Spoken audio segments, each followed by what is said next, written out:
A mí, bueno, buenas tardes.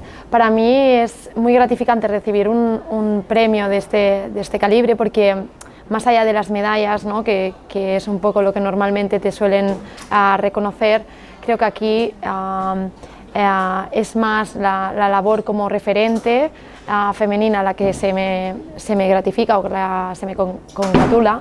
Y estoy pues muy contenta de poderlo recibir, de pensar que soy referente para las pequeñas.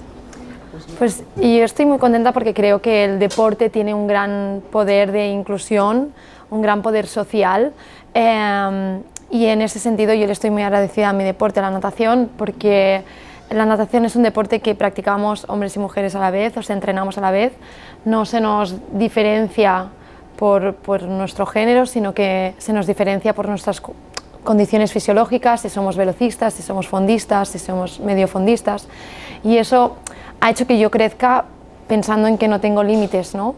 Entonces, sobre todo, si tuviera que decir algo a alguien que va a empezar ahora a hacer deporte o que está creciendo, sobre todo es no ponerse límites, romper con esas creencias un poco irracionales que tenemos cada uno de nosotros, y que en este sentido pues a mí el deporte me ha ayudado mucho, ¿no? Para romper. Realmente la natación es un deporte que me ha enseñado valores como el sacrificio, la constancia. Tienes que, te levantas a las 5 de la mañana, a las 6 ya estás en el agua, luego acabas de entrenar y tienes que ir al cole o a la universidad o a trabajar ahora en mi caso, luego a las 3 vuelvo a estar en el agua hasta las 7, y luego pues vuelves a casa, y si vives solo pues nada, la convivencia, hacer cenas, recoger la casa, bueno, como cualquier persona, digamos. Y eso es lo que el deporte también me ha enseñado, a que si algo te gusta o algo te apasiona, la palabra, quizá antes he dicho que la palabra sacrificio, ¿no?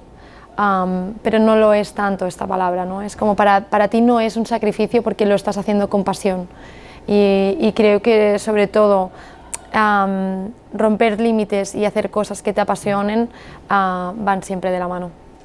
Eso es el gran reto post-COVID, ¿no? La incertidumbre.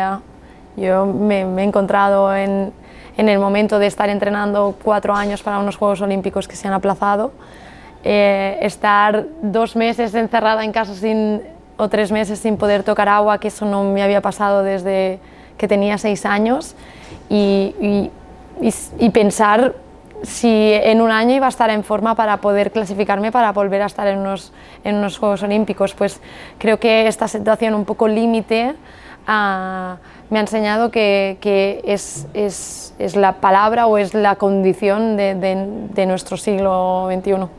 Ahora, por ejemplo, de cara a Tokio, estuvimos entrenando fuerte, muy fuerte, hubo la pandemia, entrenamos otra vez, nos clasificamos y llegamos a Tokio, y justo el día que entrábamos en la Villa Olímpica, en nuestro caso el entrenador dio positivo, y dio falso positivo, o sea, dio positivo. Entonces durante 4 o 5 horas estuvimos en un hotel confinados pensando que estábamos en las puertas de los Juegos y que al final no íbamos a poder nadar porque quedábamos contacto estrecho.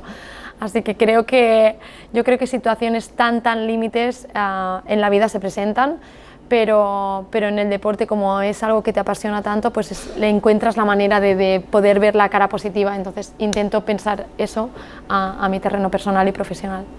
La natación es un deporte individual que se entrena en equipo. O sea, yo realmente no podría entrenar sola, entrenamos en equipo, somos como unos 25 en mi equipo, por ejemplo, pero luego sí que eres tú el que te tiras, ¿no? Y el que nadas por tu calle, pero al final tener a alguien fuera, ¿no? que te acompaña en esos duros momentos y que se alegra de tus éxitos y que está ahí en los fracasos, creo que es lo más gratificante, ¿no? del deporte. De ahí que sesiones como esta, ¿no? que podamos encontrarnos entre todas, ¿no? Compartir